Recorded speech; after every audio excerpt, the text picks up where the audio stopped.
Hi, everyone. My name is Kirby Cronin, and today I'll be talking with you about research from my MPH practicum entitled Loneliness and Elevated Prevalence of Depression During the COVID-19 Pandemic Among Participants of the OHTN Cohort Study, or OCS. And I performed this work with the Ontario HIV Treatment Network, or OHTN. Others involved include Sagai Bekele, Adrian Betts, Sergio Rueda, and Abigail Kroc. People living with HIV experience high rates of both drinking and depression, and either of which may have been impacted by the COVID-19 pandemic, as we have seen. Recent findings suggest that um, we are looking at elevated prevalence of hazardous drinking and depression during COVID-19. Further, the isolation experienced by many during the pandemic may increase feelings of loneliness, and that may have further potential to impact both depression and hazardous drinking, though that relationship between drinking and loneliness is not quite as clear cut. With all this, we wanted to take a look at the effects of the pandemic on hazardous drinking and depression among OCS participants, and also try to see whether increased loneliness may also be playing a role there. So a bit about the OCS. It's a community governed longitudinal cohort study of people living with HIV in Ontario, going back to the mid 90s from its inception. It's up to over 8,000 individuals who have ever been a part of the study. There are 14 clinics participating across Ontario, and data collected include clinical data through chart abstraction and linkage to Public Health Ontario laboratory testing, as well as an annual questionnaire.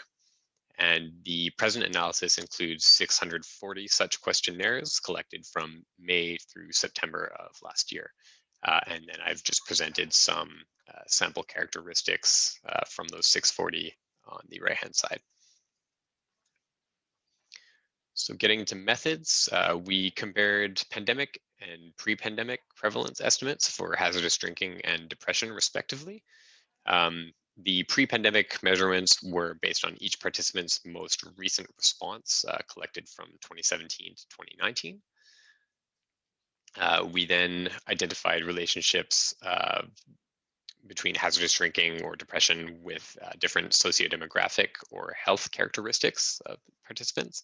And lastly, we used Poisson regression models to try to assess whether hazardous drinking or depression was impacted by feelings of increased loneliness during the pandemic. So for measurements used, we used the alcohol use disorder identification test, C, for hazardous drinking. So that's the first three questions of the audit focused on alcohol consumption. And it scores out of 12, and we applied a cutoff of 4 for men or 3 for women to identify hazardous drinking. And just a quick note on hazardous drinking, it refers to the amount or pattern of alcohol consumption that may be deemed to place an individual at greater risk of negative health outcomes. For depression, we used the Patient Health Questionnaire 2. So this scores out of 6, and we applied a fairly sensitive cutoff of greater than or equal to 2. So this is not specific for major depression, but rather encapsulates a broader range of depressive states. So I've indicated mild to severe there. For loneliness, we used a 3-item series that was adapted from the 3-item UCLA loneliness scale. And from that, we derived an aggregate measure to denote a shift, just an increase or decrease in loneliness during the pandemic, comparing to prior.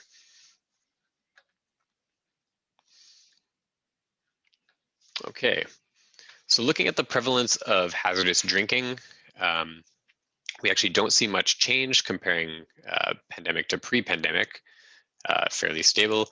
What we do see, however, is that those who were hazardous drinkers prior to the pandemic do largely continue to drink hazardously during the pandemic.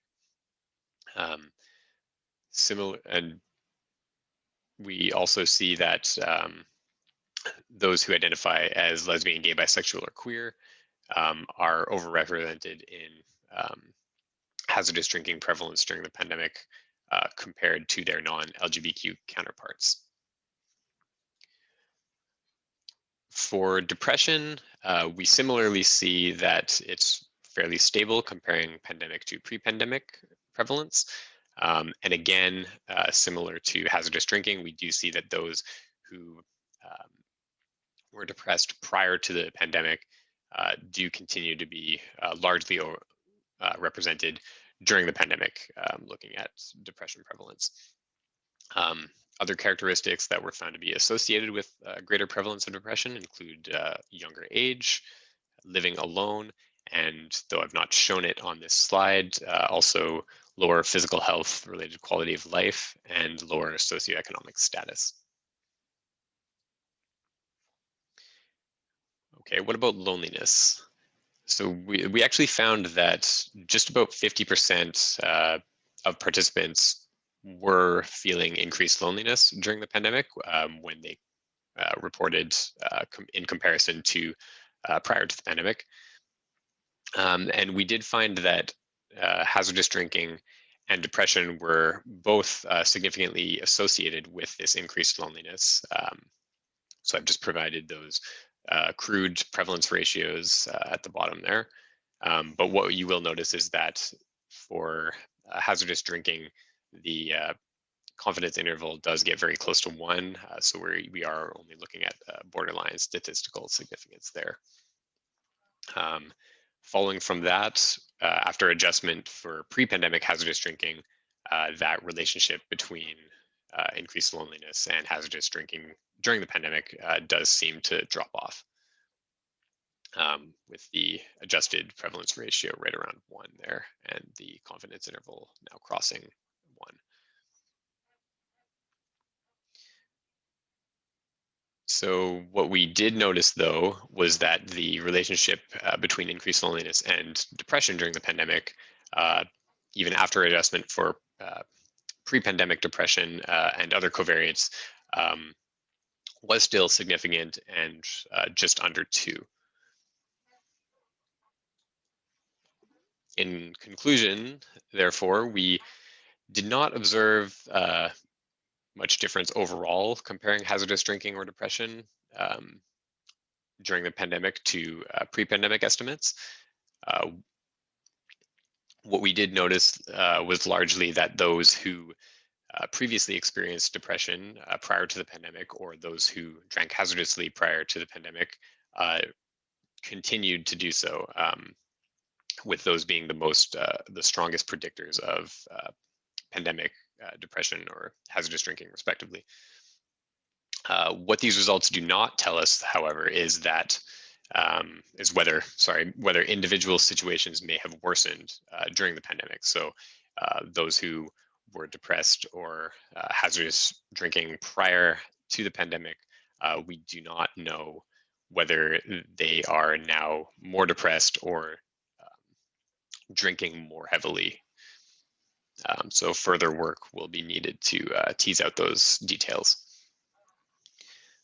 What we did find was that increased feelings of loneliness during the COVID-19 pandemic did seem to be connected to depression, even after adjustment for depression experience prior to the pandemic.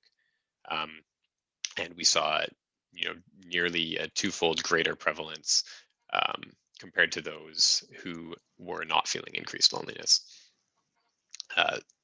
And for this reason, targeting interventions towards those who may be at greater risk of feeling lonely could help protect mental health of people living with HIV, particularly during such isolating times as the COVID-19 pandemic. I just want to show some acknowledgements here. It's an immense number of people whose work and support goes into this. And lastly, some references. Thank you.